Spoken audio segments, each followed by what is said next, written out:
కేవలం యువకుడు యువతి మాత్రమే కాదు. ఈ రోజుల్లో వివాహిత పురుషులు మరియు వివాహిత స్త్రీల మధ్య అక్రమ సంబంధాలు కూడా భయంకరమైన స్థాయిలో పెరుగుతున్నాయి. ఇది నిశ్శబ్దంగా మండే అగ్ని.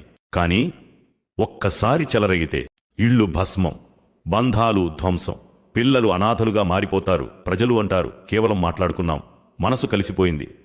కాని నిజమేమిటంటే పాపం ఒక చూపుతో ప్రారంభమవుతుంది. ఒక చూపు, తర్వాత ఆసక్తి, తర్వాత మాటలు, తర్వాత సాన్నిహిత్యం, చివరికి ఆ వినాశనం. దాని ఫలితం జీవితాన్ని పూర్తిగా నాశనం చేస్తుంది.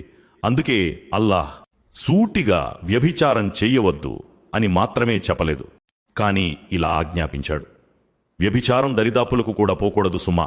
ఎందుకంటే అది నీతి బాహ్యమైన చేష్ట, మహా చెడ్డ మార్గం. అంటే దానికి తీసుకెళ్లే ప్రతిదారిని మూసేయండి.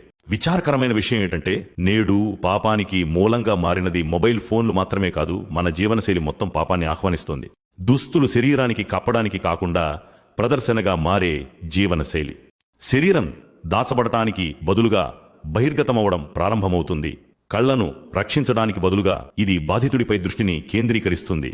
అయితే అల్లాహ్ మనుషులను బంధించేందుకు కాదు, రక్షించేందుకు హద్దులు పెట్టాడు. ఖురాన్లో అల్లాహ్ స్పష్టంగా చెబుతున్నాడు, ఓ ప్రవక్త, ముస్లిం పురుషులు తమ చూపులను క్రిందికి ఉంచాలని, వారు తమ మర్మస్థానాలను కాపాడుకోవాలని, అది వారి కొరకు పవిత్రమైనదని వారితో చెప్పు.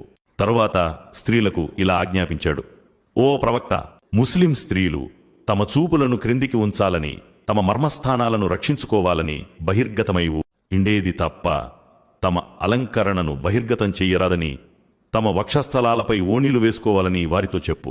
అంటే దుస్తులు ఇలా ఉండాలి, వదులుగా, సాధారణంగా శరీరాన్ని కప్పి ఉంచడం, కళ్లను రెచ్చగొట్టకుండా ఉండడం. ప్రవక్త సల్లల్లాహు అలైహి వసల్లం ఆచరణాత్మక రక్షణ మార్గాన్ని కూడా నేర్పారు.